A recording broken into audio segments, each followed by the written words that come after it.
ملی ڈائجسٹ کی عالمی خبروں میں آپ کا خیر مقدم ہے، میں مبارک عمری۔ آج کی بڑی خبر میں جانیں گے ایغوروں کی نسل کشی پر یونائٹڈ نیشنز میں بحث کی تحریک مسترد۔ جان کر حیرانی ہوگی کہ کئی مسلم ممالک نے ہی اس تحریک کی مخالفت کی، جبکہ چائنا نے کہا کہ سنگیانگ سے متعلق مسائل انسانی حقوق کے مسائل نہیں بلکہ انتہائی پسندی کے خاتمے کے مسائل ہیں۔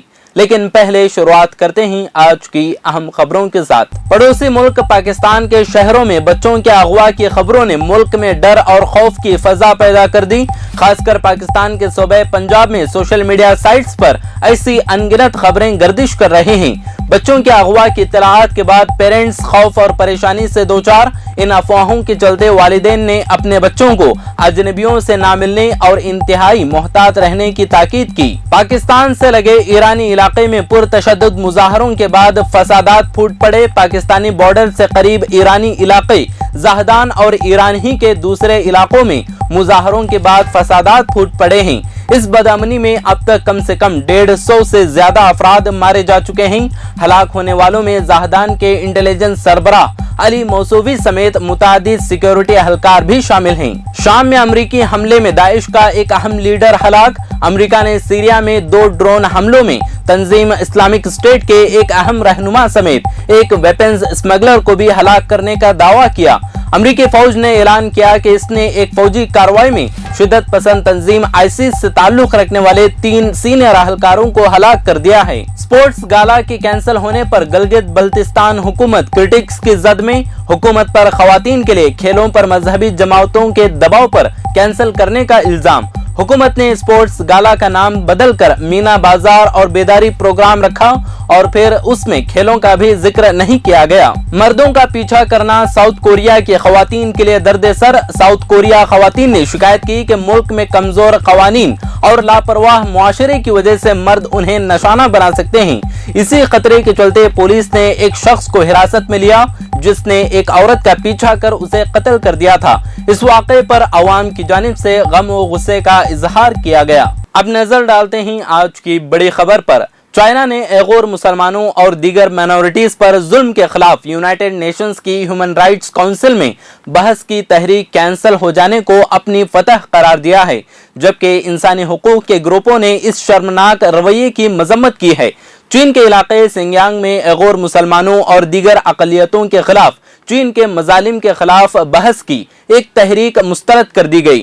حالانکہ کونسل کا کہنا ہے کہ سنگیانگ میں مائنورٹیز کے خلاف جس بڑے پیمانے پر مظالم ہو رہے ہیں جو انسانیت کے خلاف جرائم کے برابر ہیں۔ جنیوا میں اقوام متحدہ کی انسانی حقوق کونسل کے 47 اراکین میں سے 17 نے بحث کرانے کے حق میں جبکہ 19 نے اس کے خلاف ووٹ دیا اور 11 ممالک نے اس میں حصہ ہی نہیں لیا، جس کی وجہ سے یورپین کنٹریز کی طرف سے پیش کردہ تحریک مسترد ہو گئی۔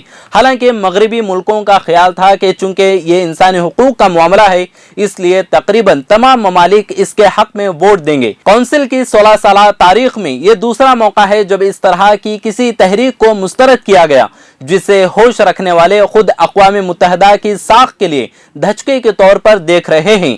آپ کو یہ بات جان کر حیرانی ہوگی کہ پاکستان سمیت کئی مسلم ممالک نے اس تحریک کی مخالفت کی۔ اقوام متحدہ کی انسانی حقوق کونسل کے بیشتر رکن ممالک جنہوں نے بحث نہ کرانے کے لیے ووٹ دیے وہ مسلم میجورٹی ملک ہیں۔ ان میں Pakistan, Indonesia, Qatar, UAE، Kazakhstan, Sudan اور ازبکستان شامل ہیں۔ Bolivia, Cameroon, Cuba, Eritrea, Gabon, Ivory Coast, Mauritania, Namibia, Nepal, Xinjiang اور وینیزویلا نے بھی بحث نہ کرانے کے حق میں ووٹ دیے۔ صومالیہ واحد افریقی ملک اور تنظیم اسلامی تعاون کا واحد رکن تھا جس نے ایغوروں کے خلاف زیادتی پر بحث کرانے کے حق میں ووٹ دیا۔ دوسری طرف ووٹنگ میں حصہ نہ لینے والے ملکوں میں Bharat, Malaysia, Argentina, Brazil, Mexico اور یوکرین شامل تھے۔ گیمبیا، لیبیا اور ملاوی بھی ووٹنگ سے غیر حاضر رہے۔ چینی وزارت خارجہ کے ترجمان ہوا چین اینگ نے اس کامیابی پر ٹویٹ کرتے ہوئے کہا کہ یہ ترقی پذیر ملکوں کے لیے فتح ہے۔ یہ سچائی اور انصاف کی فتح ہے۔ انسانی حقوق کو جھوٹ کا پہاڑ بنانے اور دیگر ملکوں کے داخلی معاملات میں مداخلت کرنے یا ان پر قابو پانے، انہیں ڈرانے دھمکانے اور ان کی تحقیر کرنے کے استعمال نہیں کیا جانا چاہیے۔ ترجمان نے مزید لکھا کہ واشنگٹن اور کچھ مغربی ممالک نے سنجیانگ کو افواہیں پھیلانے اور پریشانی پیدا کرنے کے لیے استعمال کیا۔ یہ انسانی حقوق کی آڑ میں سیاسی جوڑ توڑ میں ملوث ہیں اور چین کے امیج کو خراب کرنے کی کوشش کر رہے ہیں۔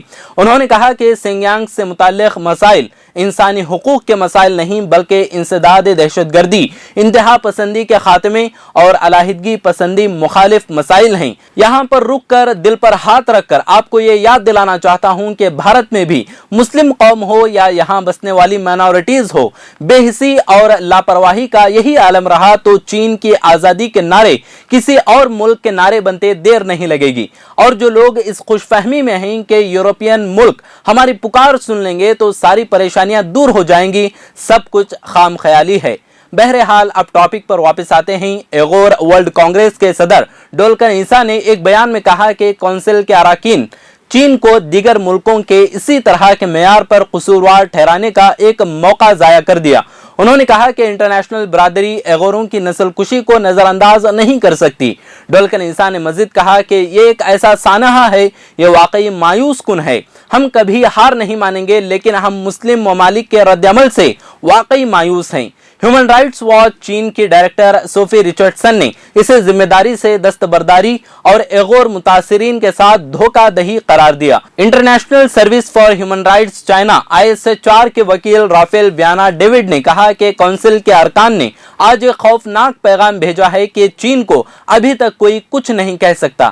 ISHR کے ایگزیکٹو ڈائریکٹر فل لنچنگ نے کہا کہ یہ شرمناک ہے کہ مسلم ممالک نے ایغوروں کے خلاف انسانی حقوق کی خلاف ورزیوں پر اقوام متحدہ کی بحث کی بھی حمایت نہیں کی۔ ایمنسٹی انٹرنیشنل کے سیکریٹری جنرل ایگنس کالامارڈ نے کہا کہ کونسل کے رکن ممالک کے لیے ایک ایسی صورتحال پر تبادلے خیال کرنے کے خلاف ووٹ دینا جہاں اقوام متحدہ خود کہتا ہے کہ انسانیت کے خلاف جرائم واقع ہو سکتے ہیں، انسانی حقوق کونسل کی ہر اس چیز کا مذاق اڑانے کے برابر ہے جس کے لیے انسانی حقوق کونسل کو کھڑا ہونا چاہیے۔ آج کے عالمی خبروں میں فی الحال اتنا ہی۔ مزید ملک و دنیا کی تازہ ترین خبروں کو جاننے کے لیے دیکھتے رہیں ملی ڈائجسٹ۔